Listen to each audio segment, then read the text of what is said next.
Hi, we're the Random Reviewers. I'm Sith King. And I'm Sonic Sons. And today we'll be talking about not what was wrong with the Star Wars prequels per se, because that has been done. Wait.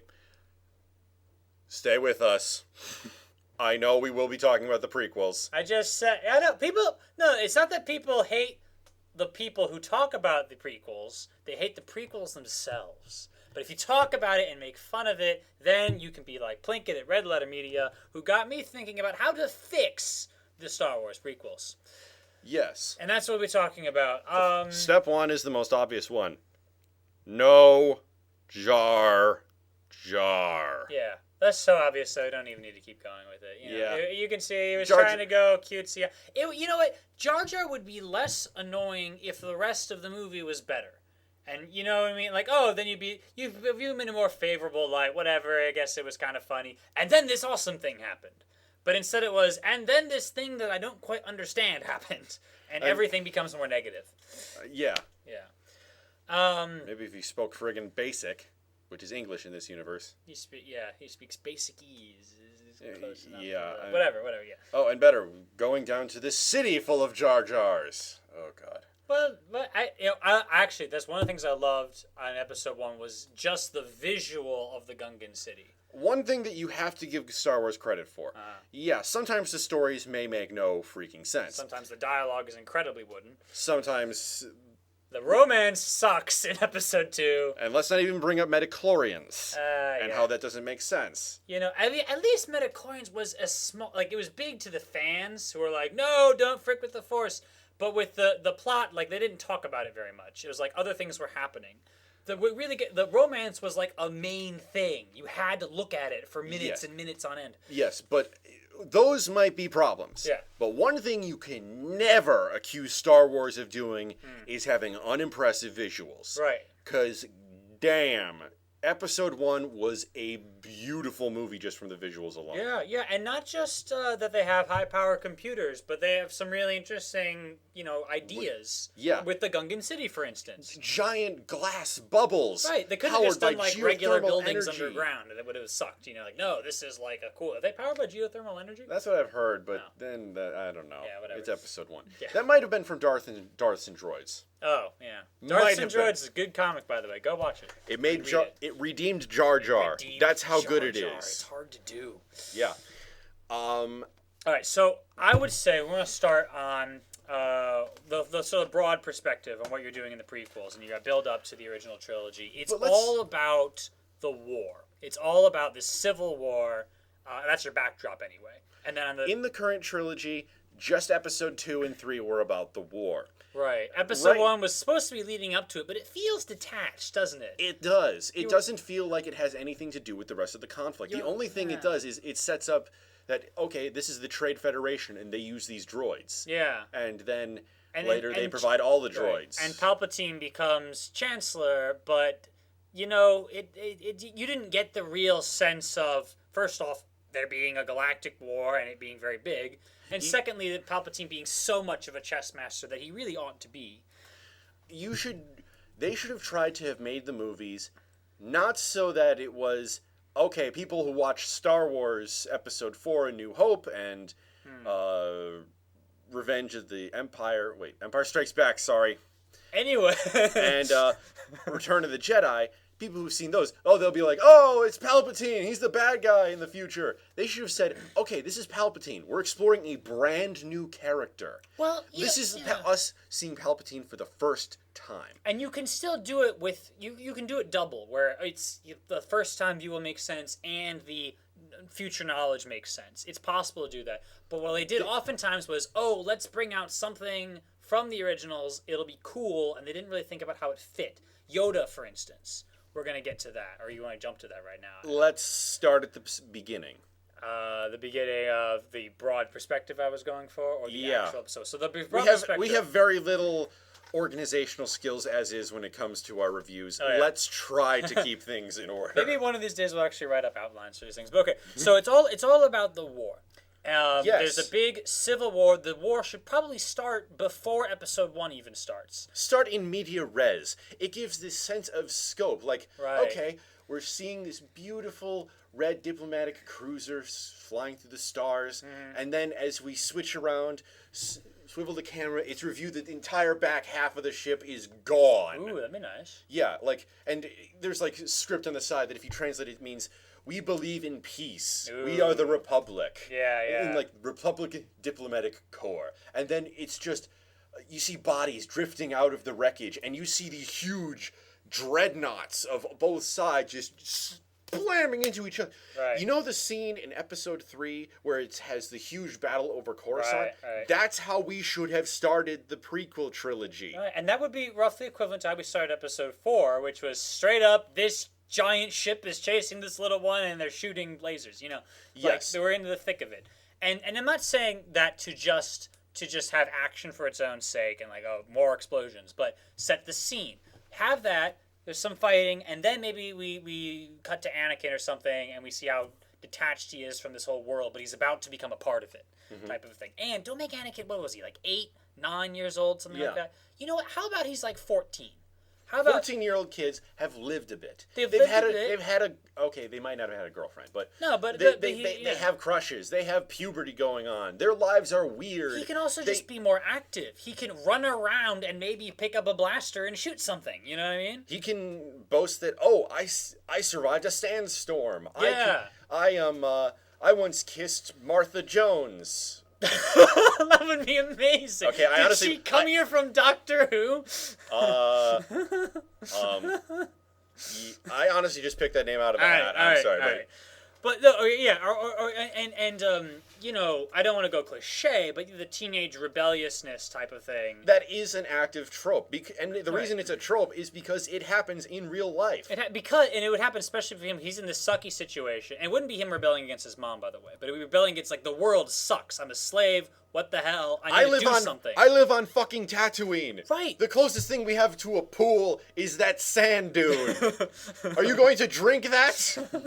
Right, and I'm thinking right now, you know, you never really saw that he was suffering as a slave. He was tinkering with stuff in Watto's shop. He seemed kind of okay. Oh, you're a slave, but it was in the background. You don't see him being beaten or whipped or Right. electrocuted. Or even on the nicer side of things, you remember how Luke felt on Tatooine, and he's not a slave, but he's looking out to the horizon, and he feels trapped. Luke looked more put upon than Anakin did, and Anakin couldn't piss without Watto threatening to blow his friggin' head off with a bomb in his neck. Yeah, or that Okay, that might be an exaggeration, but no, but there was a bomb. Remember that he mentions that, and that's a great example. He's like, and he tried to, the line is, any attempt to escape, and they blow you up. Boom. He doesn't seem upset about this. He doesn't seem to care like, oh God, they'll kill us. It's, yeah, they're gonna blow us up if we run away. I don't care. To be fair, at that age, a lot of kids think they're A, invincible, B, Right. they might equate explosions with cool things happening. True. But that part of that is just the problem with that age. And that's what let's make him 14 or 15. Okay, so he actually has a sense of his mortality. Right. A sense of the utter hopelessness of this whole thing sitting down on him. And feeling very distressed, not just for himself, but for his mother. And let's say she's getting sort of maybe old or sick or just overworked. She already looked old. Well, then again, it's Tatooine and she's a slave. She could have been 22 and a supermodel before she got to Tatooine. Maybe. She's been there for 3 weeks. All right, so Held he would have more pathos to him. We would see he's suffering. It would also better set up him eventually turning to evil type of thing, you know, that he... Yes. And we're going to get to that sort of his motivations for how he turns to evil. Maybe have him occasionally looking at these pamphlets for for visit Coruscant, and it shows the gleaming spires and the noble, powerful Jedi, you know what? the Guardians of the Republic. His mother should tell him about that. Because she was once free. Because she was once free, and they were captured and made into slaves. And she could tell him that the Republic is out there, the Jedi are out there, they're going to save us. It's just a matter of time, and they're busy with the war. But someday they're going to come. And he idolizes them, and we see that. And in the movies as they exist, he says very briefly, oh, no one can kill a Jedi. But it felt sort of fake. Let's make it like there's that look in his eyes. I don't know. I didn't think that felt really fake. I thought it was... You thought it was better? Okay. I felt it was good because it kind of showed this childlike innocence, Yeah. Like, oh, Jedi are like these invincible super gods. No one can kill a Jedi. Yeah. And it kind of helps build up, like, his fall. just that loss of innocence when he sees. When he hears Qui-Gon is dead. But that could have been played up so much more, though. It could have been. You could have. This would have been obvious. They have that line in the original movie. No one can kill a Jedi. How about a scene where Anakin gets the news that Qui-Gon is dead, and he has that kid-like look of horror that only a kid sort of has. You know what I mean? Mm-hmm. And it says, "But no one can kill a Jedi." And Obi-Wan would be looking at him with this, "Oh God, I'm so sorry." Nothing can kill a Jedi except for bees. You capped it, but yes. I said bees in case you didn't catch that. Yeah, you can still bees, when it caps. My God. When it caps, you can still hear it. Just sort of sounds like crap. But that you could have played up that pathos so much more in the original Episode 1 and have him really broken and sad. Instead, it was, oh look, he's at the funeral and kind of looking sad, but not really crying, or you know what I mean? Dull surprise. Yeah, the kid, and I don't want to blame the guy, or put a lot of crap on him. That guy, I don't want to blame him, but he wasn't especially good as an actor in that movie, and yes, I agree. If you're gonna put so much of the story on a kid, it had better be a brilliant actor for a kid. Or an experienced child actor. Yeah, I think he was in, Jingle All the Way, wasn't he, or something like that? I don't really care. All right, whatever. But yeah, okay, so first change. War's already on, and Anakin's on Tatooine, and he's 14. Right, and he feels the presence of the war there, because there's people talking about it, there's smugglers, or smuggling things from one side or the other, right? Okay. They have a feeling of, this is a galactic thing, Tatooine is kind of isolated, but we still get the news. We're hearing about it, Yes. We're part of this. What would make it better? It would tie in the Episode 1 a little better. Yeah. Have the part where they escape from the blockade still be there and have to land on Tatooine. Okay. Because that allows us to bring the main characters into the plot. It gives us a way to free Anakin eventually. It gives him a way to see, okay, this is a beautiful queen who is fighting for her people. This is the republic that I want to be part of. It is a wise and beautiful people. And okay. yes. Mm-hmm. Maybe cut out the pod race. Look, the pod race was exciting. When I first saw it at 10 years old, it was like, oh my gosh, this is awesome. I'll be honest. But it doesn't really bring much to the movie. I mean, we already know Anakin Skywalker is going to turn into Darth Vader. Now, obviously, he's not going to be Anakin Skywalker turns into Darth Vader, and Watto's sitting next to him during all the movies saying, "No, you behave the Emperor, or I blow your head off." Don't know what accent that is, but I don't know either. I don't know what. And I'll go for more radical change. You're talking about they still the blockade run. They get out of Naboo. They run to Tatooine. You know what? Let's have other. I could go with other reasons for Tatooine. How about it becomes part of the war? Someone tries to conquer it, not some random Naboo, but Tatooine. Okay, in the Clone Wars movie, yeah. Yes, I know all you Star Wars fans have just curled to the ground retching uncontrollably. Yep. But the novelization of which, okay, yes, I read the novelizations of movies. It's fine. I am a nerd. You probably guessed that by this point. Maybe. But anyways, so during this novelization, they mentioned the whole reason that they're trying to court Jabba the Hutt is because the Hutts control a series of hyperspace routes that would greatly increase the efficiency of any army who wants to expand through the Outer Rim. Right. Have that be part of the plot. Right. They're attacking so they can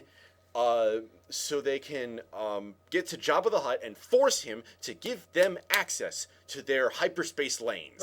Right. Or just in some way make Tatooine a part of it. They land there at random, and they happen to pick up this kid. And if you have the war come to them to begin with, and that makes Anakin more part of this world type of thing. Yes. He's part of that war, and this planet is important now because of a hyperspace lane or whatever. Yes, until the Vogon's destroyed in order to make way for a hyperspace bypass. Right. But potentially, here's just an image that could be cool if it worked in with everything else. But let's say an invading army comes in and briefly takes over, part of Tatooine. It doesn't have to be the whole thing. But, why would you want to take over any of it? Well, because there's some hyperspace biplanes or something. But did you say hyperspace biplane? I meant to say. Oh my God, the Doctor again! Oh my gosh. Okay. Doctor to Denny Boy. Doctor to Denny Boy. Right. But if someone did take over Tatooine, there could be this moment of climbing over the rooftops of the occupied city. You know that thing from myth? That's like a nice mythic idea of the enemy is here and we're sneaking around and we have to get to, let's say, a spaceship to escape, to go get the Jedi, to warn them, to go get help. That would be that's just a great image in my head. Anakin Skywalker peering over the rooftops, like with some of his buddies. Maybe it's at night and there's like, fires and stuff. Then there's like over all the adobe and brick houses. Right. Were there any bricks? I don't know. Whatever, I don't care. yeah. But all the adobe houses, and then towering over that is one of the great Trade Federation sphere ships. Right. And it's just we are under occupation. Blatantly out of place. It's a big freaking ball of super tech mayhem. By the way, I love that phrase, super tech mayhem. Yeah, I got it from the Robotech novels. Oh, yes, I read the novels of those too. Right. Someday we will get to that because, damn, that's good stuff. But just that'd be a great thing. And that could be the event. Maybe like Obi-Wan is there. You don't need Qui-Gon, by the way. He doesn't actually need to be in this movie. Maybe Obi-Wan is there to talk to the Hutts, and then in the meantime, someone comes and invades, and then we have to escape to go get help or something like that, right? And he takes Anakin with it, or Anakin helps him. Anakin volunteers, like, hey, I want to help. You're a Jedi. Let me do this. As opposed to, oh, your midichlorian count is high. Well, then. Obi-Wan could say, hey, wow, this kid, the Force is strong with him. Like, it would be a nice callback to when Vader first saw Luke in A New Hope. And it would also fit with Obi-Wan's ghost telling Luke, when I first knew your father, he was a very terrific pilot, but I was amazed at how strong the Force was with him, type of thing. And maybe have, like, the pilot get killed and Anakin...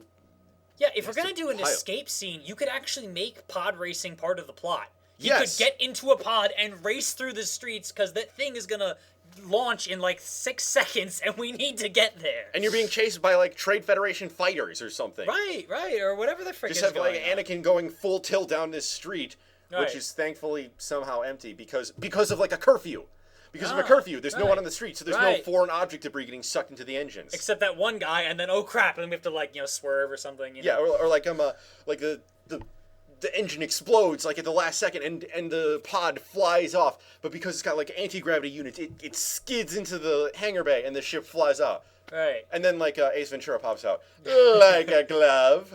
I love Ace Ventura. No, but I was just realizing, if we have to leave the city in a hurry to, let's say, call reinforcements, right? Mm-hmm. Perfect reasoning or excuse to leave Anakin's mother behind. It's none of this bullcrap, oh, she's a slave, and for some reason we won't just put a lightsaber to Watto's throat and make him free her. Right? That doesn't seem very Jedi-ish. No, but slavery, I get it. Yeah, and slavery is illegal, and they enforce the laws, right? Maybe Watto's whole story gets vaporized by like a turbo laser bolt. Maybe. With Shmi inside, is that the idea? Shmi is nearby, and the explosion like badly burns her. Ooh, that could be dark. It kind of severs the ties for Anakin. You cannot go home anymore. Partially because it's a smoldering crater now. Partially because, and also there could be a feeling though, if we run away, we're gonna get help, and we gotta. Wait, you could do okay. I thought my mother was dead, type of thing. Mm-hmm. You could do several things. Well, Watto needs to be dead so that he doesn't say, "Hey, where is that slave of mine? Activate the bomb!" Well, we could. And then, like he's in front of the Jedi Council. I see a couple. No, you know what? That would be awesome. What if he runs away and gets out of range of the bomb before Watto gets his hand on the trigger? I don't know. If I was a slave keeper, I'd make it so that once you were out of range of the transmitter, it would automatically explode. The other thing to do is just there is no bombs in our continuity. We could just be like, they haven't invented that. Screw it, type of thing. Or it gets disabled. You could do that too. Oh. He gets hit by a stun blast. He gets hit by maybe Obi-Wan does something with like, oh, I can move the circuit from off to on or on to off inside your thing. Yeah. Whatever. I don't know. He could say, "Wait, how do you know how to do this? I did this to I did this in a separatist prison before."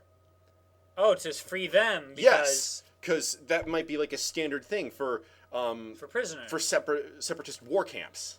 Oh, okay, cool. Anyway, so reasons to leave Shmi behind is what we're getting at. One way or the other, he thinks she's dead or she's captured or something, and we have to go right now, and there's a great desperate, no, Mom, type of thing, but here we go. As opposed to this, Anakin, you must go because of reasons that I don't feel like explaining adequately. Okay, yeah, there was the whole thing of, I want you to have a good life. But, okay, Why don't we take you with us? You know, we have a ship. We could just fly over Watto's shop and just start shooting. I mean, we don't. Sure, the ship doesn't have guns. In fact, why don't they have guns? I mean, you had to run a blockade. The first thing I would do is... Well, it wasn't a military ship. It was the Queen's yacht, so I guess it wouldn't have guns. Yeah. That actually makes less sense, because, I don't know... You won't have to defend the Queen, wouldn't you? Yeah, I don't know. I kind of wanted... Like, if they ran the blockade, it would be like, oh no, it's just the Queen's ship. It's got like a wave motion gun, bitches. That would be nice. Wait, why? If you have this, why are you still losing the war? Oh, well, it gets terrible gas mileage. What if he's separated from his mom, and by the time he gets back to Tatooine, she's been captured and taken somewhere else as like somebody else's slave or something? And this is eating him alive for the next 10 years. Where is my mother? And he wants to win the war so they can freaking find her, type of thing. But at the same time, he has to deal with the fact that he's now the Fire Lord. No. Oh, wait. Well, no, that's Zuko. My bad. But that could, and then in episode 2, let's say they do find her and she's dead. Let's stick with episode 1 for right now. Well, okay, but I just, the thought came to mind. You know what I'm saying? We're floating some ideas. Okay, so the whole story, the first half of the story is them escaping. All right. What will we do in the second half? Is that question. Why did they need to escape? Call reinforcements. There's a whole army down there, right? So maybe we call reinforcements and we have a whole battle at the end, and that would actually make some sense or something. Wait, they do go to Naboo. Okay. To get the army of the Gungans, who have been folded by this point into the Grand Army of the Republic. Huh. I guess you could. Because at this point they don't have the clone soldiers, so it's all volunteers and or conscripts, just normal people, not clones. Okay. So the Gungans would be like the nearest army that's on standby and ready to be deployed. Okay. But Obi-Wan uses his Jedi authority and says, "Okay, we need to go right away." To Tatooine because Anakin's mom's there.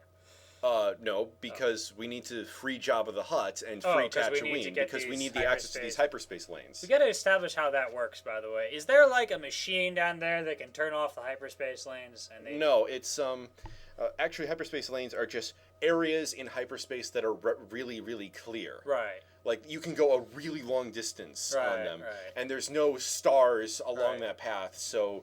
But my question is, why then do you need to control the planet if the lane is in space? Because it's at a nexus point of several hyperspace lanes. It's really nearby, and it's easy to set up a base there and deploy mass shadow mines, which would allow you to suck other ships out of hyperspace and ambush them. Oh, okay. So they need to control the shadow mines, basically. The shadow mines are the way to control the area by which because you control the area. Yes, but also, if you have a base there and you have a fleet station there, you can easily send them off on the various nexus through the nexus to several different areas really fast.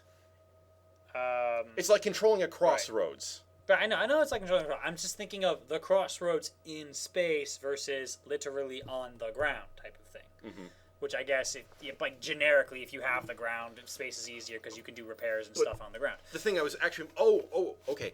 The thing I was mostly thinking of was getting Jabba, getting Jabba's support because the Hutts control several of the lanes. Because they've got all the codes on their shadow mines and stuff, which would prevent people from moving if they felt like it. Would allow, if they have the Hutt support, they can build fleet bases in Hutt space. Mm-hmm. So that would allow them to resupply troops on the front lines easier and much faster. Now, at some point here, we have to leave Tatooine behind again because it obviously doesn't stay the hub of all war till the end of time type of thing. I mean, I guess it could. It could be a war hub type of thing through the prequels. But I was thinking it gets sucked into the war and then somehow returns to its outer areas type of status. You know what I mean? Yes. So, we discovered. Like, okay, they've blocked us through Route A, so we'll use Route B that goes through Tatooine. It becomes very important. But then there's a separate battle at Route A, and that becomes important. So now Tatooine is second banana all of a sudden. And then, at that point, we're back to using Route A, and Tatooine's sort of out on the outer, outer skirts of our attention. Mm-hmm. And besides, the Hutts hate everybody. So, they're greedy bastards, but we need their stuff. Yeah, for the moment. In fact, maybe there's a specific thing to that. Not just we need this stuff because it's good for the war, but we need this stuff so we can send troops to this planet, which is important, and is going to have a battle next Tuesday type of thing. You know what I'm saying? Yes. Like specifically there is important type of thing. Precisely. It's like in the Justice League the series Justice League had a movie, which again needed hyperspace bypasses. Okay. It was at the end of the second season of Justice League where it was revealed that Hawkgirl was a Thanagarian agent who was here to weaken Earth's defenses, so that the Thanagarians could build a hyperspace bypass through Earth that would allow them to bypass a huge amount of enemy territory and strike directly at the Gordanian homeworld. Okay. The problem is that this would destroy Earth in the process. So they're like new Vogons. Okay. Okay. Yeah, I know what you mean. Yeah. Vogon construction technique is what I'm saying. Yeah, okay. I think that needs to become a trope. Destruction of like important things for incredibly stupid or trivial reasons. Yeah. Talking about the hyperspace lanes for the Thanagarians. Yeah. But yeah, that's an example of that. What you were talking about.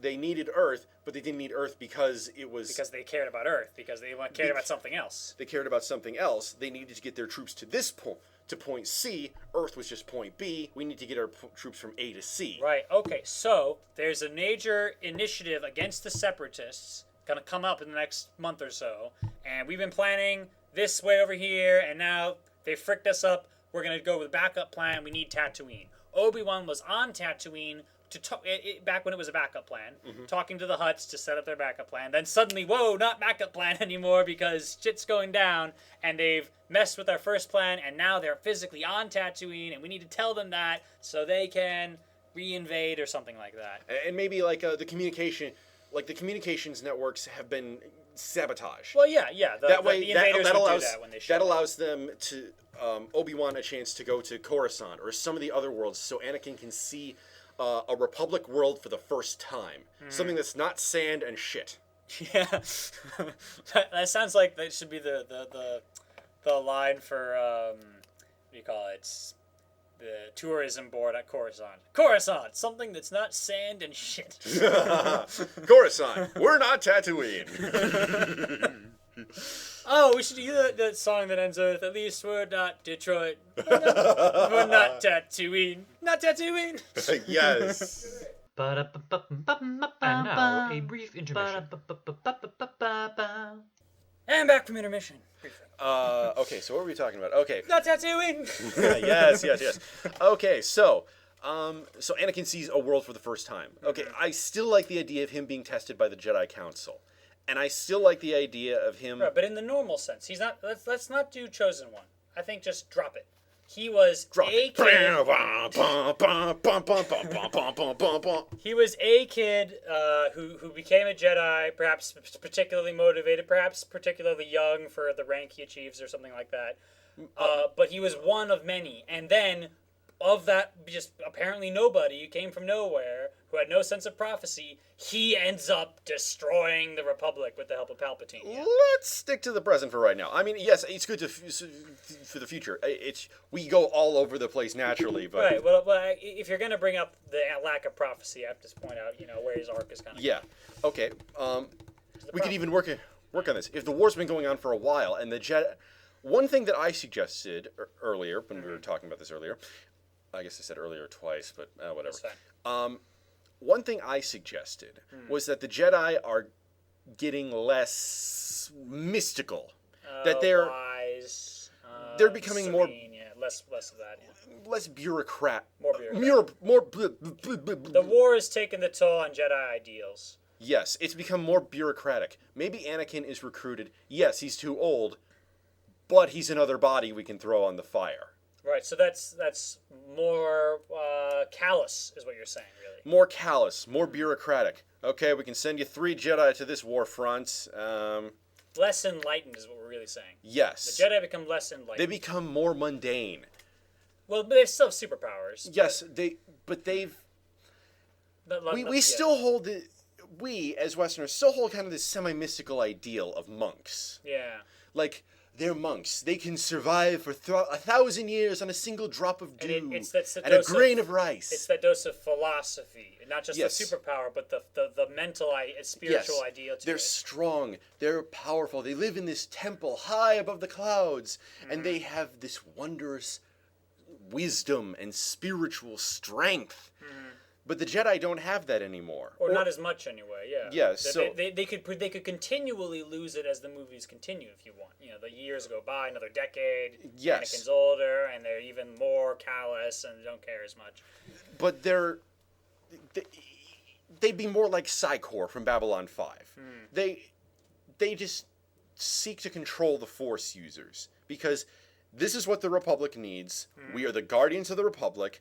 This is what we're doing. They're sort of blinded by the war. Like, they've been fighting for so long and just, like, frickin' everything war, forget philosophy, war. They're not not necessarily they're not that they're teaching. bloodthirsty, but they might be sometimes. They're not teaching the Jedi the Jedi classes in philosophy or when not to use your powers anymore. Right, people. They're more focused on okay now, children, how to slay a battle droid. I will teach you. Well, except that Yoda not. I know, yeah. but I can't do any other Jedi voices. Well, you just be all haughty about it, but yeah. I am sick of these motherfucking droids on this motherfucking starship. That's the only other Jedi voice. I can do. Yeah, that's true. But to be fair, that's also Nick Fury. So Yeah.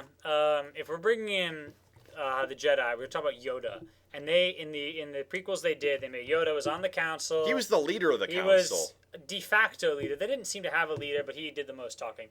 And then we have him with a lightsaber, and he's like freaking with Dooku and everything, and That's gotta go. yeah, it's you could see how it seemed cool from a fan perspective, and granted, I thought it was cool when I first saw it for its own sake. I laughed for at least 10 minutes when I saw that. But you know what? Let's keep Yoda closer to what he was in the original trilogy. A friggin' old Muppet. He's old. He's wise. He said this thing in episode 5. He's a bit of a troll. He's a bit of a troll. And not just because he's short and has green skin. I know, it was a joke on. I know. He was saying that a Jedi uses his power for knowledge and defense, never for attack, right? And then we go to the prequels, and it's all like attack all the time, And wouldn't it Those guys, fuck them. wouldn't it be great if Yoda was there the whole time on the sidelines of Jedi life and power? He's been kind of shut out because his opinions are, right. guys, we're screwing up. We're not doing this right. Right. And then they're like, yeah, but war. Right, and so he sticks to the Enlightenment, and he's still old in this one. He doesn't have the strength to jump up around with the lightsaber. That was so weird. In Episode 3, the one they did, he fights Palpatine, and he loses, and he's like, "Go into exile, I must." And you're like, "Why? You're a spry Jedi, apparently. Join the rebellion and kill some bad guys, right? Even if you can't kill Palpatine, kill all the other bad guys. Get some plastic surgery and use your force powers to make a killing on like a gambling planet or something." And then retire to like that would total be stupid, but okay. stupid or awesome. You know what I'm saying though, And retire with like jillions of dollars. Yeah, but so he just gives up for no reason. If he's old in the first place, feeble in the first place, oh well, of course he's not part of the war because he's freaking old. He's old. I mean, granted, we should still make it clear that he's still not to be screwed with. Like, Yeah. if Coruscant ever does get invaded, like there should be a scene where they're like, "Oh no, the droids are heading to Yoda's chamber," and then like he just gestures. All the droids in like the hallway leading up to his chamber just go.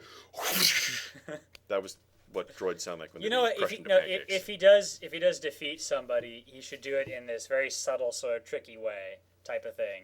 Like, oh wait, he already left that building yesterday, and he's somewhere else entirely, and he saw it coming with the Force. Type, you know what I mean? Okay, I kind of want him to be Yoda, not Ozymandias with green skin.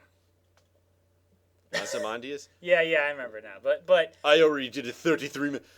Already left the building 33 minutes I know, ago. but I did. you can't shove in like him being badass when we're trying to go with he's the less warlike, more philosophical. Okay, kind yeah, of okay, same but thing. but still, Make a deleted scene with that. Yes. Just to put it on the DVD.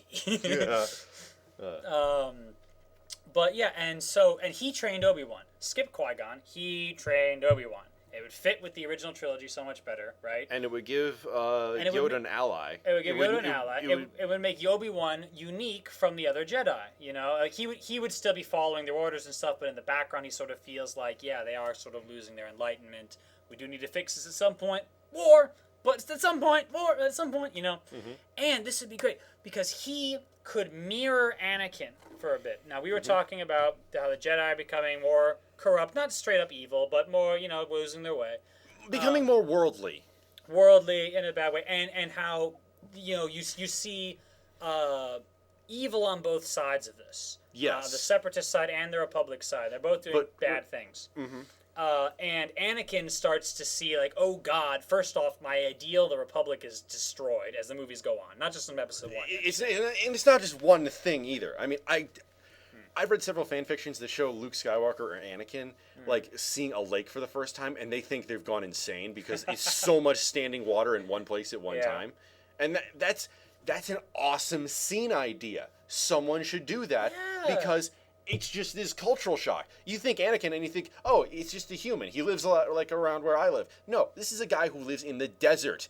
Seeing a gigantic body of water not vanishing into thin air because fucking two suns, but because it's just there. Mm-hmm. It's just something we take for granted.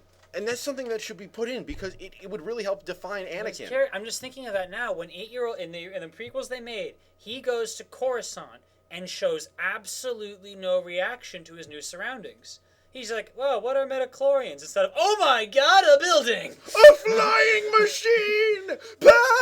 Well, at least I guess he's seen flying machines before. Okay, but the city, you could have so many shots of him just wide-eyed looking around, and like the camera could sort of spin around him, like, "Oh Dude, God, look at all this." We live near Chicago, and we're still a bit wide-eyed when we go there. Yeah. And this is a guy who's the tallest building in Mos Eisley is a mud hut. Right, and we've been talking about how he idealized the Republic. And he would be so excited. It would be so tragic, too, wouldn't it, looking back? Like, he was so excited, and then eventually all his hopes were crushed, type of thing. You know, not to oververt it, but you know what I'm saying.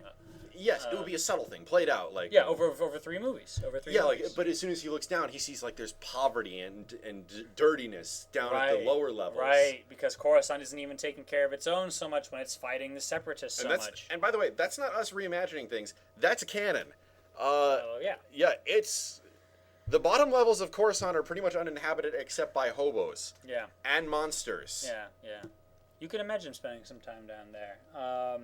So I was talking about this parallel between Anakin and Obi-Wan is they both continue, like the Jedi, you know, and the Republic can become more and more corrupt. Obi-Wan and Anakin both see that more and more. Mm-hmm. And then Anakin winds up splitting off finally and says, "Frick it, I'm going to fix the universe, I'm going to fix the galaxy by joining Palpatine, who's my friend now, and we're going to..." There's some steps missing. There's steps, but eventually becomes him going to... It's all about, I'm going to fix the world through order. You know, I'm going to impose order, end the war, frick this war, it killed my mother, type of thing. Whenever she dies, I forget. You know, we haven't decided that yet. But we're just going to impose peace in this most heavy-handed, fascist sort of way.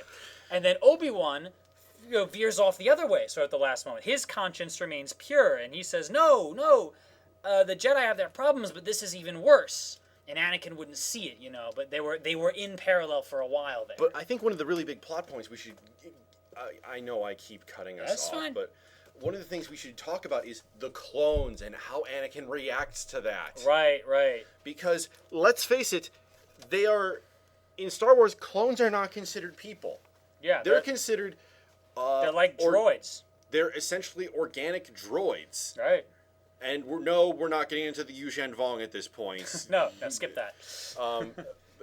But they're organic droids to people. They're like, oh, clone, come over here and shoot that grate. Right. And then, like, they're easily replaceable. Hell, right. they refer to them as units on Camino.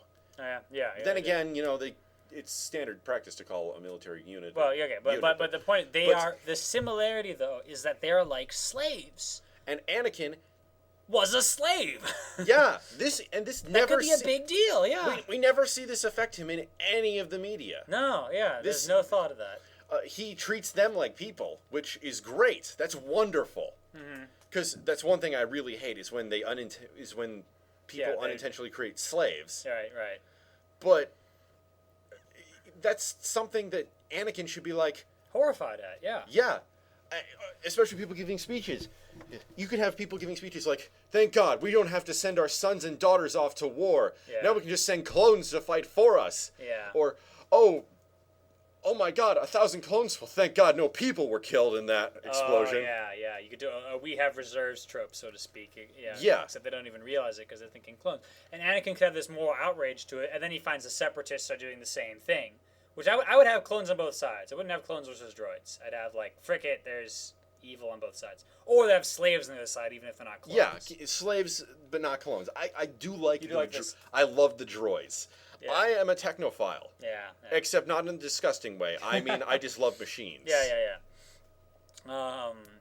But yeah, so that could be a source of more outrage, and then perhaps for Obi-Wan too, and step out. There also should be limitations to clones, by the way. Like, they only live for 2 years before they die out. Well, they do have limitations. But they get shot. Yeah, I know. Well, no, I'm not saying that. That's a limitation for everyone. Okay. Yeah. What limitations do they have? Well, they age like 3 times as fast. But they didn't say that in the movie. Yes, did they did. Well, it flew by me. I didn't see any old clones. Well, yeah, because No, they age them fast to maturity. Do they keep aging that yeah, fast? they keep aging that fast. That part was not mature. Was not clear to me. Well, I thought that was pretty clear. I thought it was they age them that fast and then they slow it back down so they can live 40 years or whatever. No, they don't. Okay, there's mentions in some. Then that should have been played up. That should have been Anakin is like, oh my God, this guy died so quickly, type of thing. Yeah. Or make him age even faster than they did. Make it 10 times, and they're like, oh, they only live 10 years or 8 years or something like that. You know what I mean? Turn them into the Santarans for all I care. Make huge. Don't have just the Kaminoans, people of Kamino doing this. Yeah. Have them set up huge clone banks on multiple worlds, just churning out line after line of soldiers, each genetically perfect to one another. So people don't even realize they're just basically droids. Yeah, you know, you could also do germ warfare against clones, and that could make for some really horrific visuals for Anakin to angst over, like because someone chemical weapons too. Chemical, but germs you see would be set to their DNA because they're clones, right? So they would all get infected really quick, and Anakin would be like, "Oh hell!" and then some haughty Jedi guy is like, "What the hell do you care? Like, move! We gotta go fight this other battle," type of thing. And in Star Wars Clone Wars series. Yeah. There were Jedi who did act like that. Yeah. They were dicks. Yeah, there you go. They're dicks. No one liked them. So back to episode 1. You were talking about how, we bring in this queen and she is so beautiful and everything. I don't know if Padme has to be the queen of anything. Good point. Just make her some girl, and she doesn't have to come up in episode 1. He meets her maybe in episode 2 and doesn't have time for his romance because he's in war all the time. And maybe don't even have the law against Jedi having relationships. Make that part of it. Make it so that the Jedi are considering legislation that say that forced breeding between Jedi, so they can create bloodlines. God, that would be dark. Yeah, forced breeding. I mean, that's like rape. Okay, maybe not forced, but using yeah. cloning technology or something. I don't know, to combine genetics. Or just that you're not allowed to get married to anyone else. It has to be in the Jedi. They did that. Part of my inspiration for the new darker Jedi Order is the Psi Corps, and they did that. They tried to breed more powerful telepaths. Yeah. I could see that. And you would see, especially through the lens of Obi-Wan, this sense of, we're trying to do this for good, but things are kind of going wrong. And then Anakin sees that too, and once again, I'm saying this, is that he goes off the wrong way with the Palpatine. And Palpatine's manipulating him the whole time. Really play up Palpatine as the chess master. He did like a thing or two in the prequels. Here, Anakin, here's a Mr. Palpatine, can you pass the salt? Oh, sure, here you go. Step 15 completed!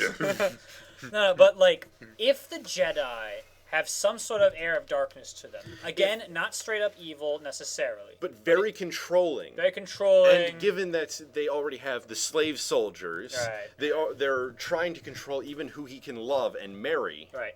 If they have that dark side, Palpatine has so much more of a plausibility to get Anakin to turn, right? If you think about episode 3, now it was dark and cool in its way, but you think about that scene where he kills the children, the Jedi children. What has motivated him in the movies they made? I mean, yeah, he wants to save Padme. That's great. Do you need to kill these kids? Can you just tell Palpatine you killed the kids? Type of thing, you know what I'm saying? Yeah. You know, but if, and I wouldn't necessarily have him murder children, but if he has reasons to hate the Jedi before he turns, it would make more sense that he turns. Yes, precisely. Look, if you spend time talking about, oh, I don't agree with what the Jedi are doing here. And not just whining about Obi-Wan, but the Jedi in general, you know? Not just, You could have- he's overly critical. No, the Jedi, they're doing things which are legitimately iffy, you know? At least in a gray zone, perhaps in a black zone. Legitimately iffy. You know what I mean? Like, clearly. I meant, objectively. Objectively wrong, objectively questionable. Okay, that's better. All right, It's all right. just Yeah, I know you mean. clearly iffy. That's like a oxymoron. Right, or- you know what I mean? Questionable. Yeah. Heck, we talked about this earlier. The Jedi and the Sith are not the only Force users in the Star Wars universe. Which, by the way, we need a word which means Force user. It's so silly there's no word for that. There are the witches of Dathomir. Right. There's the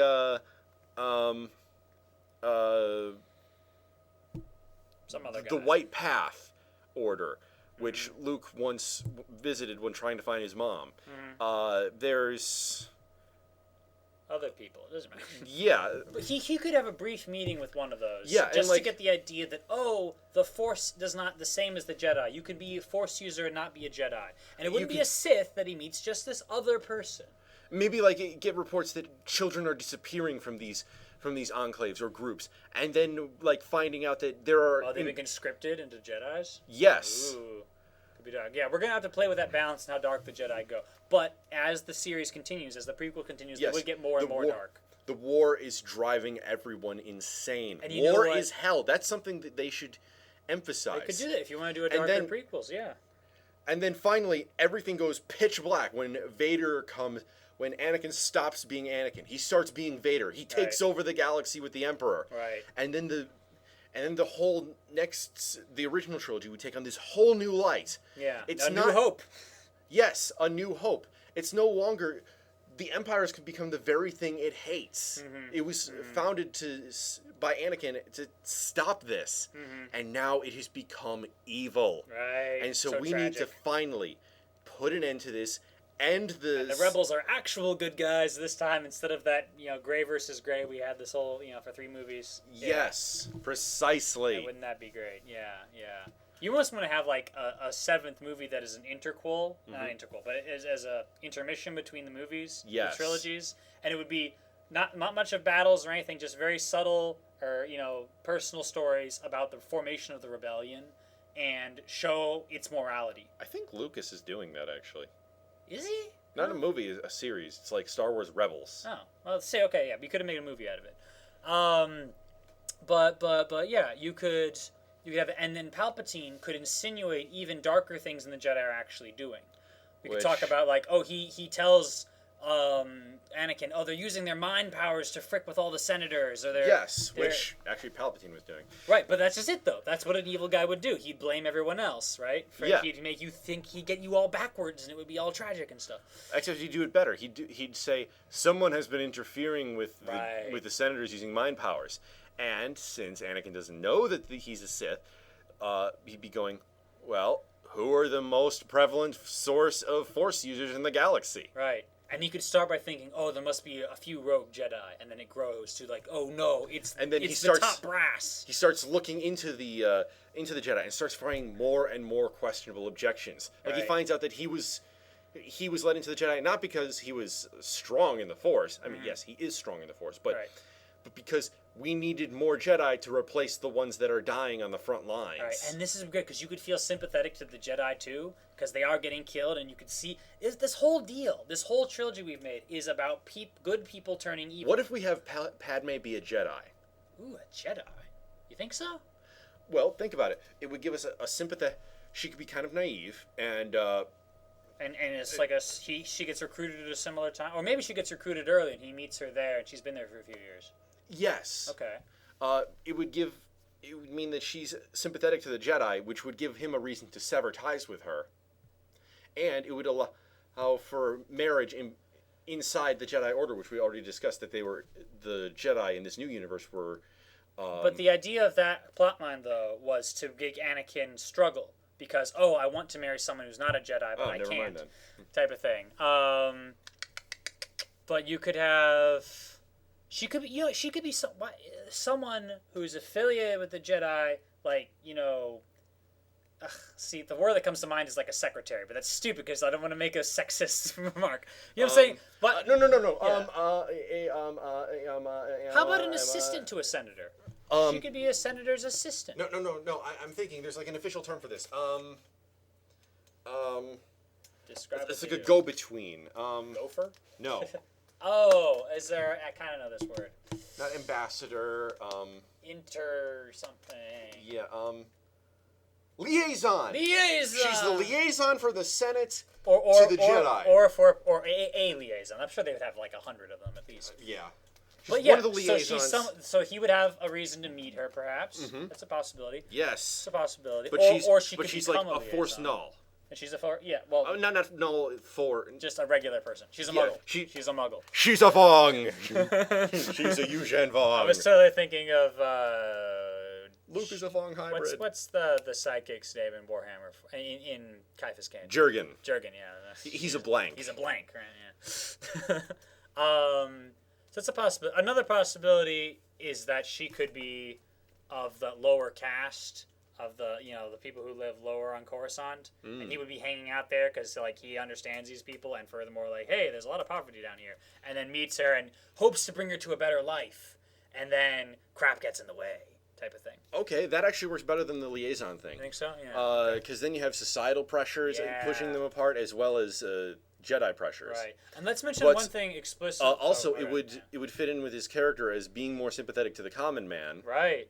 and it would allow you to see, the slums used to be pretty empty. Now they're full to the bursting because of all the refugees from was the about to war say that, yeah. coming here. Yeah. And so Anakin is like, he goes down there regularly to try to bring medical aid to these people. Because, Right, and he's like called away from his duty. His duties are calling him back. He's got like a beeper or whatever. Frick it, I'm delivering medicine, type of thing.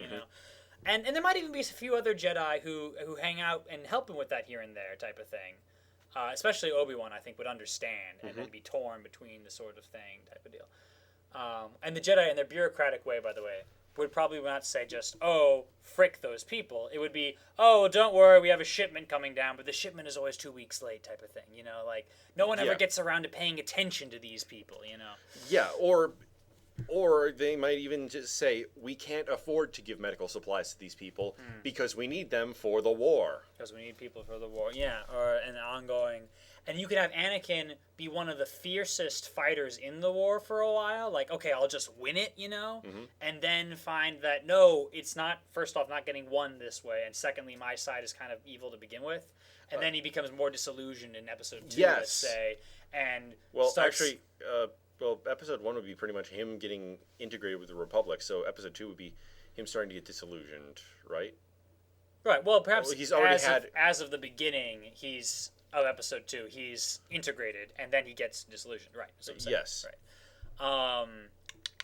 Now, we haven't discussed yet what we were doing for the second half of episode 1. Now, one option is to do a time skip.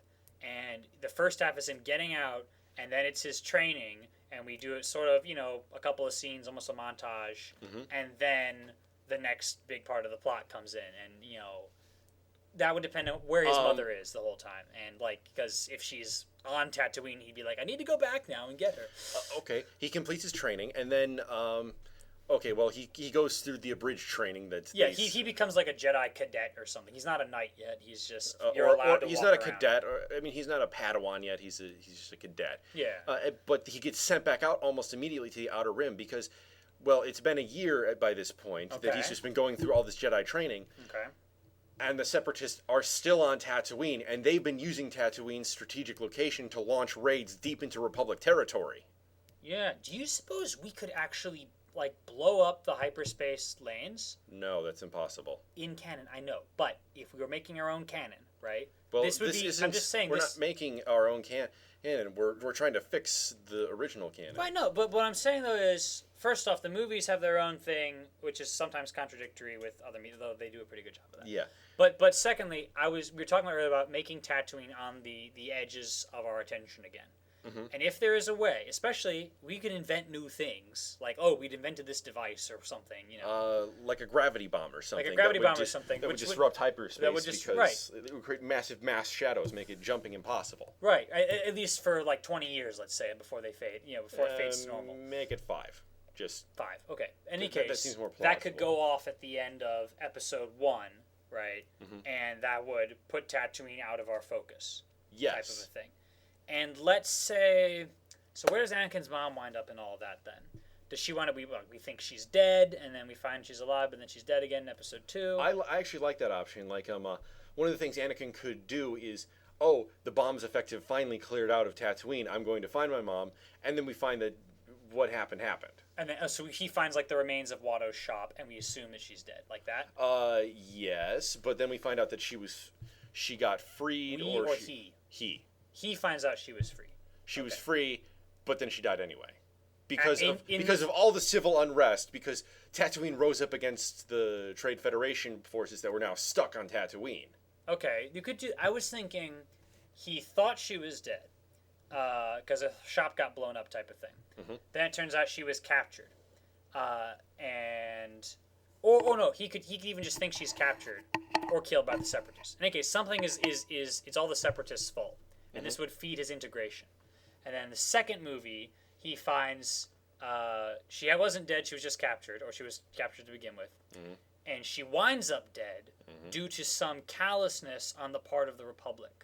That we maybe some stray fire hit the city. like some stray fire hit the city type of thing. Right, exactly. Precisely. And Friendly that would fire. feed his disillusion. And they'd be like, look, we didn't mean to do that, or we hit the button the wrong way, we crashed this ship, type of thing. But he'd say, look, you should have been more careful. You killed civilians, and one of them was my mother. Oh, oops. Type of thing. And wouldn't that be something? In episode 2 that they made, he goes back and finds his mother, and she's been captured, and she dies in his arms. Okay. Yeah. It brings up this weird, why didn't we go save her sometime in the last 10 years feeling? You've been a Jedi all this time. Go petition the council. Please send me out there to go get my mom.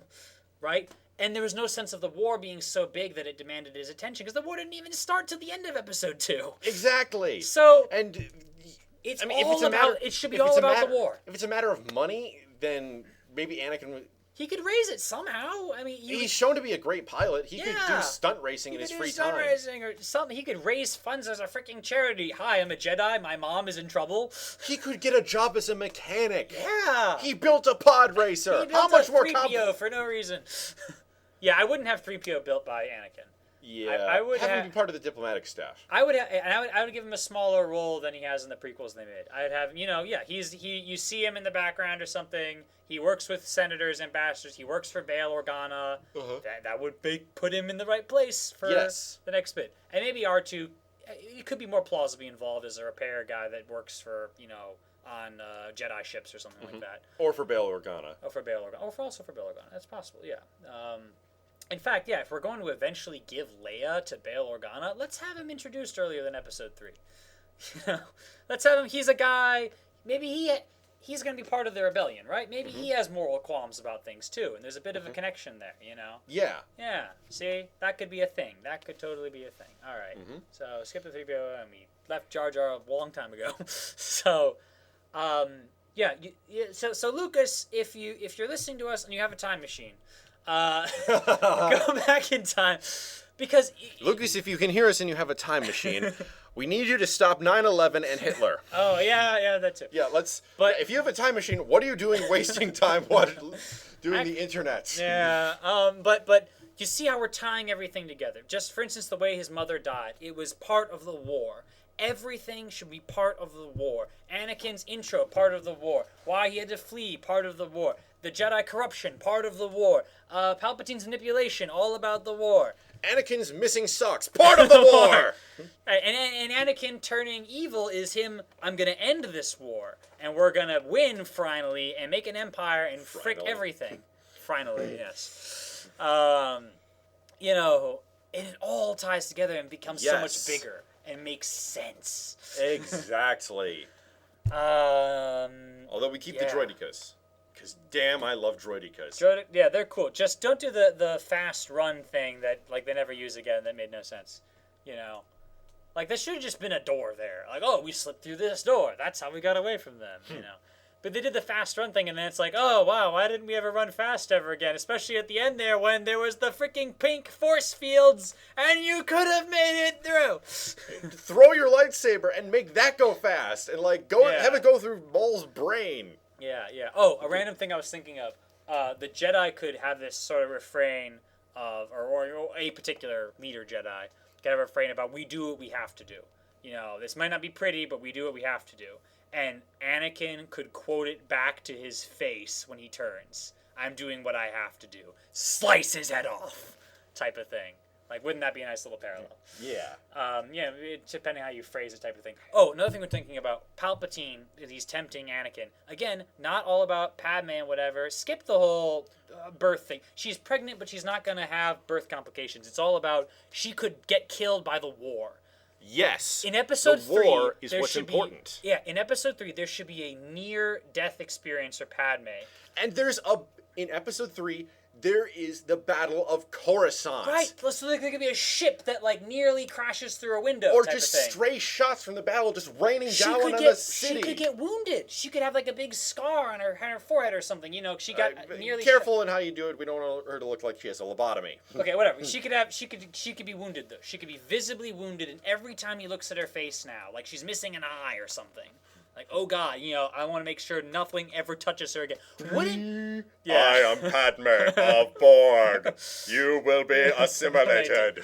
But wouldn't that be such an well, that would be awesome, yes. But wouldn't that be such an instigator to his turning? My Padme nearly died. She was wounded. My children, who aren't even born yet, were nearly dead by this war. Right. They don't even exist yet. But they were nearly killed. And I could have lost them. He would say child singular. He has to only know there's one because he's surprised at the sister at the end of episode 6, remember? Yes. Sister. Anyway, but she's A pregnant. stepsister. What, your mother remarried? Oh, come on! How bad of a husband was I? Oh, yeah. Actually, I was pretty bad of a husband. Well, who'd she marry? Bail! Oh! Well, screw that guy. I should blow up his home. Oh. Wow, I really am a terrible person. Right. As for the fate of Padme, she's gonna wind up actually raising Leia, I think. Mm-hmm. Because I want that bit where Leia's like, oh, my mother died when I was very young. Let's make that her actual mom. Yeah. Not this adoptive mom weirdness thing, you know? And then Bale adopted Leia once Padme passed on. Right, and she always knew that this was an adoptive father and not the real father. Yeah. You know, they told her, you know. Yes, precisely. And because she did this whole bit, she was kind, she was beautiful, but sad. Oh, wouldn't that make sense if it was Padme and not some weird adoptive mother she's or the second idea, which is she somehow What if she dies from complications of that same injury that drove Anakin bonkers? Oh yeah, that could happen. That could totally happen.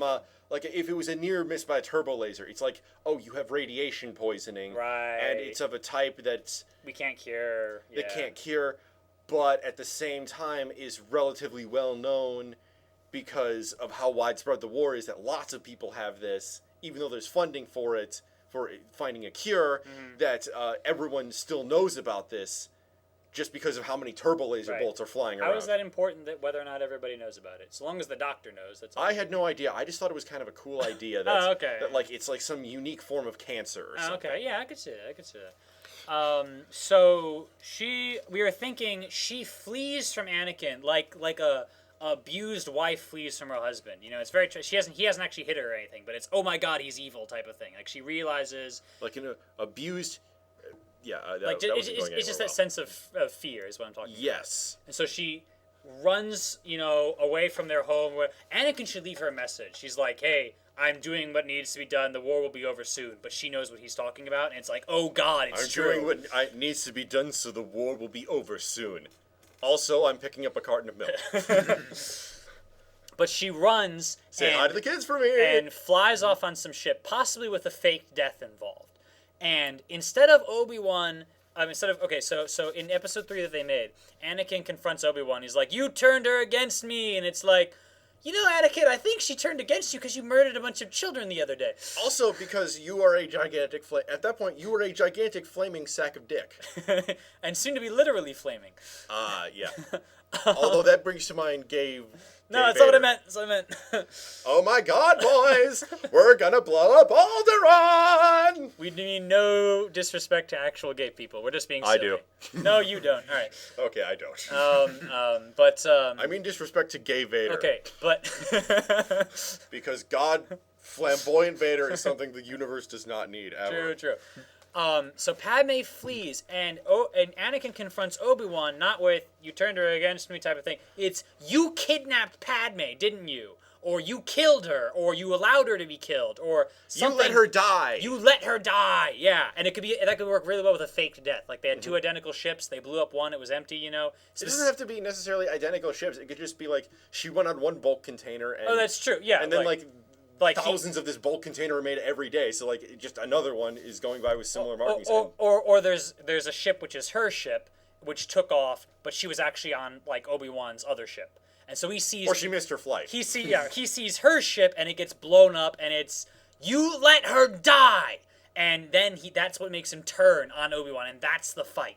You know. If they even have a lightsaber fight at all. We were talking, it could be like they have an argument or whatever, maybe they get interrupted, and then they see each other, like perhaps from the windows of different starships, you know, on different sides of the war, and Anakin will be looking at him like super fierce, and Obi-Wan just has this sort of horrified look, like, oh God, what have I created type of thing. And that could be the final time they see each other. You know, that would be great, and then just then like Obi-Wan's like warps into hyperspace or something. That's how he gets away. And one extra benefit of them not having a lightsaber fight, Yeah. it makes their confrontation on the Death Star a lot more impressive.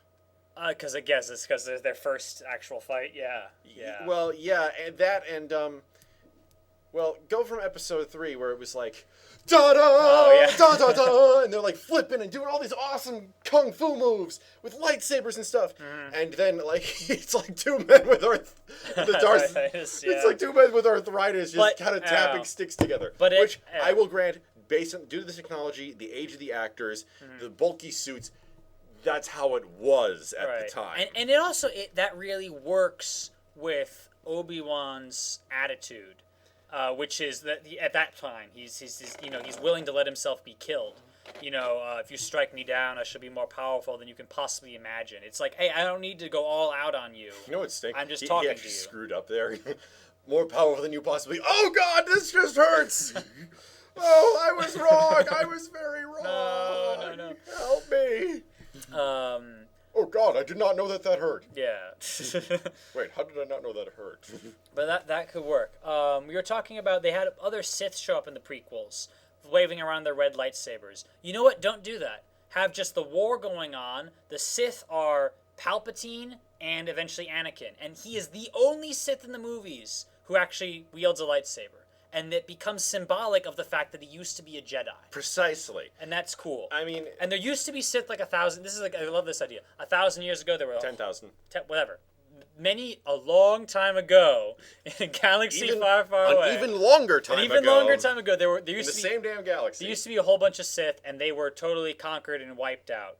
And Palpatine is like the last of their line, or even just a guy who's like taken up their philosophy and become a new Sith by himself. Mm-hmm. But... he decides to be sneaky about it. He's not going to invade the Republic. He's going to take it over from the inside. He's the chess master. Which the novelization of Episode 3, still a nerd, does imply that the Sith have been doing. They've been learning new philosophies. They've been learning new strategies. They've been hiding.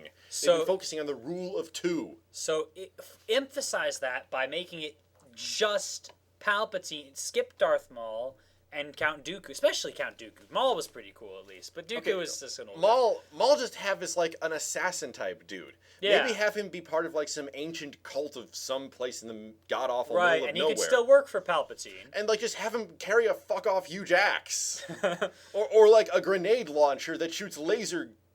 Grenades. What if you had like gloves or something that allowed you to catch lightsabers, like the electric, like their cortosis or something? Yeah, and so he could be involved in a lightsaber fight, but he's not doing the same thing that they're doing. I'm loving the idea of Rocky Balboa taking on Jedi. That's not what I meant, but anyway, you know. Hey, you think you're better than me? You think you're better than Rocky? Or you know what? Da-da-da. You know what? He could be. Da-da-da. You were talking about non-Jedi, non-Sith Force users. Yes. That's Darth Maul. He's one of those guys. So he has the Force, but just not the lightsaber. He does He other has like a things with it. Cortosis, Right. Cortosis Right. axe, and then he just uses that to kick ass. Yeah, or whatever. Yeah, something like that. Cortosis, for those who don't know, Yeah. is a lightsaber-resistant metal in the Star Wars universe. Right. It's like kryptonite for Jedi. Kind of. Yeah. That could be cool. So Vader becomes And like more Count unique. Count Dooku could still appear, but he's not a Jedi. He's not a soldier or a combatant. He's a bureaucrat. He's a count. Yeah. He could order. One destroy Jedi cruiser. Two destroy Jedi cruisers. And he could order the troops around and do all that sort of stuff. Yeah. Have him just be an old guy who just an armchair general. You know, I feel like Anakin should practically. I was talking about this, especially perhaps if he fights Obi-Wan or yells at Obi-Wan or whatever, or maybe it's to do with other Jedi, but he could actually mourn that he had to turn a little bit. He could. I had to kill them, and I did what I had to do, but I feel sad about it. No killing children. Like Right. he should say, they're not yet tainted by the Jedi ways, and have them. Heck, you could offer like if they could they're just be bringing captured, yeah. people of all ages, like you could meet a 30-year-old Jedi. Okay, I just started here yesterday. You want to start? You want to join in the Empire? Yeah, whatever. I'm getting paid for this, right? Sure. Okay, sweet. Go Empire. Something like that. He could. What was I gonna say? Oh, he's like angry but crying sort of deal, and Palpatine. But not wangsting. But not wangsting, yeah. And Palpatine would put like a hand on his shoulder and say, "You did what had to be done," and you can see that he's manipulating him, but Anakin thinks he's just comforting him, Oh, deleted blooper scene. Puts his hand on his shoulder. Oh crap! That was the Vulcan nerve pinch. Oh damn. Okay. Yeah, this is good. This is just gonna look bad. Another random thing: how Palpatine loves the squid ballet thing, the big Yeah. holograph. I loved the idea that his real show is he's looking at all the other senators or whatever, and he's sensing their feelings, and he's sensing that they're becoming afraid and things are going his way, type of thing. And he's actually watching. But they're them. afraid of the war and the war. But the war, and especially this would be in the aftermath of the Battle of Coruscant, which is like the biggest battle in the galaxy, and happened right on their front door, and like their constituents are on fire at this point. Right. And I don't mean that like they're angry. I mean they are literally on fire. Yeah. Although I have the alternate idea that he just really likes ballet. Chancellor, the Jedi are just, shh, Anakin. When I burn every Xeno race from the galaxy, I'm sparing them. Sublime perfection. You can have a I touch got of, like a Jack Donaghy in there somewhere. I don't know. You could put a bit of the Jack xenophobia as a theme in there somewhere, maybe. From the Xenophobia Emperor is a himself. theme in the Empire. It's Well, I entirely know, run yeah. by humans, So but it could become a thing of anyway, but. You could even have, he doesn't particularly like ballet, it's mentioned, and then really loves it that one time, and then you realize he's watching other people. He's feeling their feelings. You could maybe visualize the Force here and there. I don't know if people would like that, but it'd be kind of cool if suddenly we see, like, Force vision, and we see the red or something, and he can feel it, and you see his, like, close-up on his eyes, and then suddenly it blinks, like, back to regular. Chancellor? Oh, nothing. Oh, nothing. Just a nom flashback. What's a nom? Shut up, Anakin. Anakin, I know you're a Jedi, but do you want to feel the bony sting of my hand? My pimp hand. I'm just loving the Emperor's official outfit. It's that black robe and a pimp hat.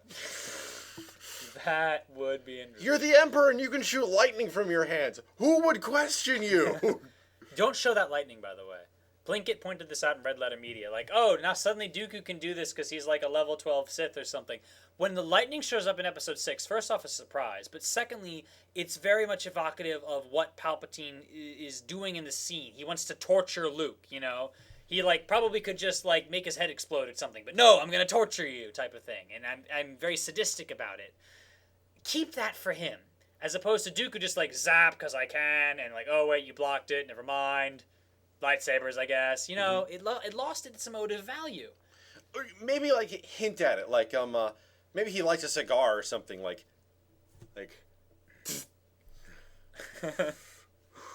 once he's taken over the Republic. Well, yeah. I mean, just use it. Like hint at it, maybe. I could show see hints. Hints in his force power in general. Yeah. Yeah, show off his like he's this rolling ball of hate and death and power, raw, untamed power, and sometimes he just lets it out, and he doesn't even realize he's doing it. He's just that powerful. I guess he would have to, in a moment when he's totally alone and when no one will ever, like, there are no witnesses, no records of any kind, I could totally see him just letting loose on some prisoner or something that he hates.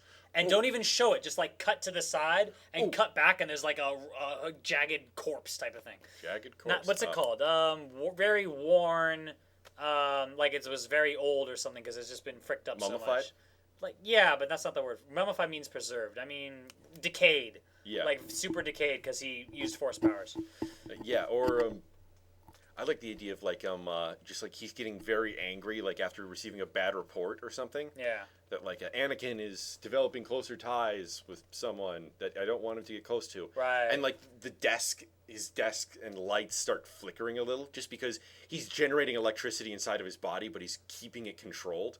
I could see this very subtle anger in his eyes. He's not even doing anything, but this is, and then if there's anyone around, he would just very casually remark, "Oh, something wrong with the power supply again." And you would just know, like, this is the devil right here, you know? But he's keeping it so well hidden. Oh, God. Yes. You know?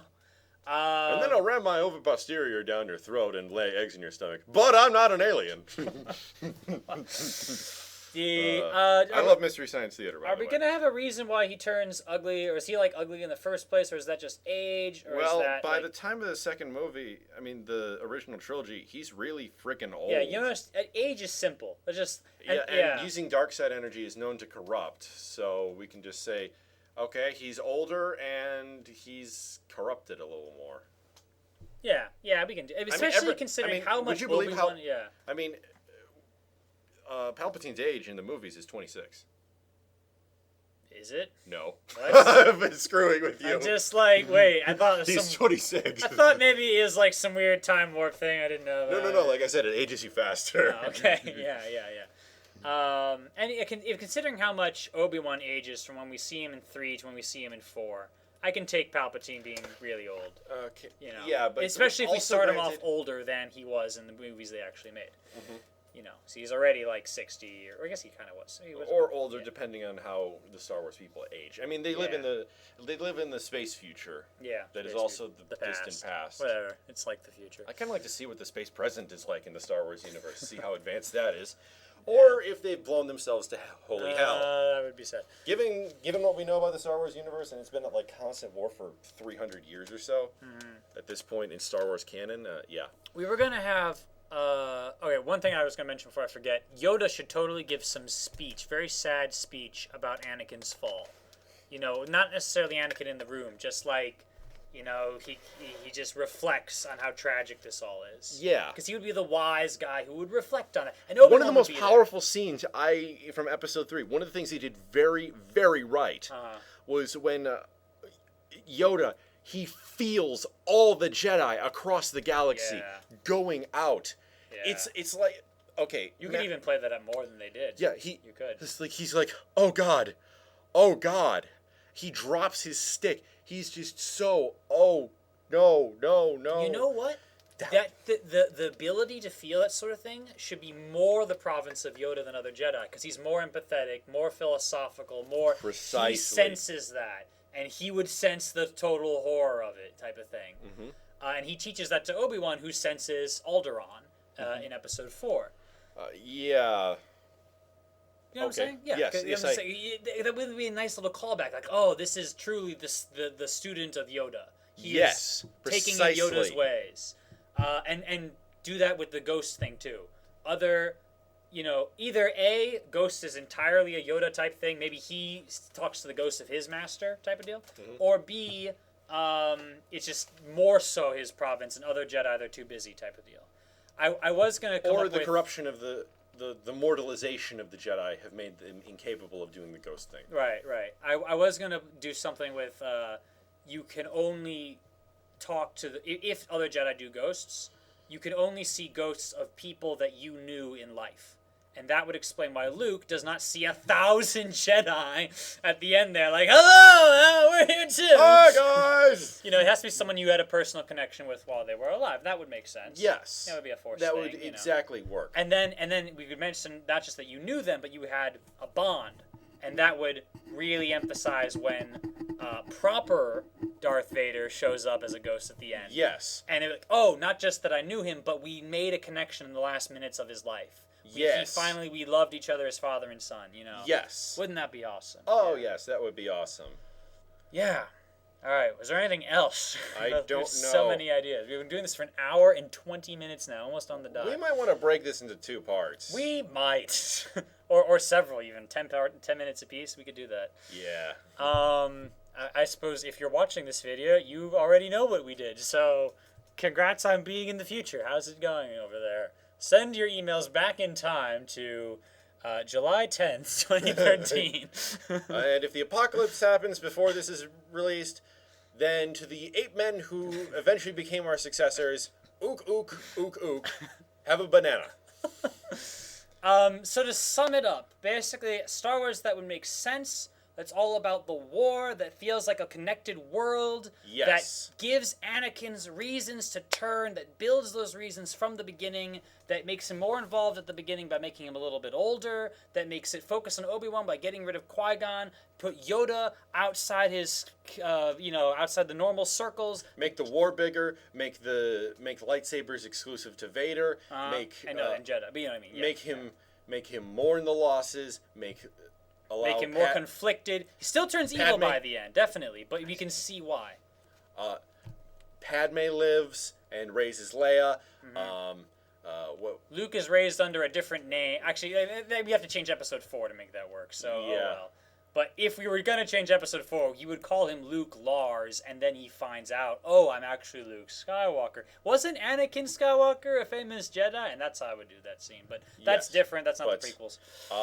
So yeah. Oh, and no Jar Jar. No Jar Jar. Oh, no pod racing either. No pod. Unless it was it had that reason. Unless it had a reason behind it. We're running somewhere on purpose. Yes. We're escaping. Oh, and the war starts in media res. More starts in media res. Been going on. Look it up. All about, I was saying earlier, good people turning evil. And it's the Jedi become the bureaucratic, sort of more corrupt. And then Anakin goes against that, but tragically becomes even more evil than any of that previous stuff. Precisely. And it's a great, big, fat tragedy, which is then followed up by a great, big, fat triumph of the new trilogy, of the old trilogy, but it would be the 4, 5, 6 trilogy. Yes. And Vader's redemption, which would be like a big freaking deal, you know? I mean, it was already don't big, kill but the kids. make it even bigger. Don't kill the kids. God. Yeah, not... That didn't really seem to have much of a purpose aside from saying, I'm evil now. Yeah, Ooh. I mean, even with the stuff we built in, I mean... There's no real reason for him to kill kids. No, he would, chase them away. They don't even have that scene, really. It would just Have be them like... put into camps where they're re-educated into the service of the Empire. You could do that. He could walk up to them with a lightsaber and say, you've been brainwashed, and we're going to fix that. And then have them led away. By washing your brain, let us remove your skulls. No, that's only the corn-worshipping Anakin. One of the kids could be like, oh, but the Jedi are the good guys. And he would reply very darkly, I used to think so, too. I used to think so, too. What happened? Oh, and that's one other little bit I wanted to say where Palpatine would talk about the story of the Sith and the Jedi, right? Yes. And we've heard this exact phrasing before from some other guy. And there was these two great powers that they both used the Force. They fought against each other until finally the forces of evil triumphed. And you'd be like, what are you talking about? The Jedi triumphed. That's exactly what I meant. You have to rephrase that a little. You know what I'm saying there? It would have to be very close to him. Yeah, it would be in episode 3. It would have to be very, very close. It wouldn't be until the last few minutes before Palpatine reveals himself. Yeah, and that would be the feeling of, oh my God, I'm in the wrong universe. You know what I'm saying? I'm in the one where the Nazis took over, so to speak. And he has it's this exaggerated view of the Jedi's negativity, but there's basis in reality of, there is negative aspects. And when he's in a negative mood, he can catastrophize it. Right. And Palpatine's right there to make it all seem worse. Right. Yes, precisely. Catastrophize is a word invented by a person I know. It basically means view everything in the worst possible light. Right. but as a catastrophe. Yeah, right. Catastrophize. Yeah. So, yeah, if you look at stories in detail like this, and you make all the threads come together, It then makes it better. It makes it so much better, and it would have been truly epic, and it would have been tragic too. But that has to be tragic. That's the whole arc of it. Yes. And that would have been just awesome, and it would have been new monument of Star Wars if you did it all right. Yes. I'm not saying all of our ideas are truly awesome, but honestly, I think we have a better outline than Lucas had. Honestly, I do. Yes. And I'm not saying I know how to direct. I'm just saying I know how to brainstorm, and we are good at brainstorming. Oh, we are very good. Especially in retrospect, that we've seen this trilogy, and we're like, yeah, no, this is the problems. We can see it now. We've had all this time to reflect. Precisely. Is that everything? I guess that's as much as they're going to be willing to listen to. It's an hour and a half, and yeah, I've said all the main points. A lot of good thinking, and yay for us. Woo! That's our big conclusion. Yay for us. Sith King is awesome. Sorry I didn't talk much towards the end. Wow. Yeah, I think it taxes even our brains to talk quite this long. Oh, it does. So, We're the Rambling Reviewers. I'm Sith King. and I'm Sonic Sons. Signing off. See you later.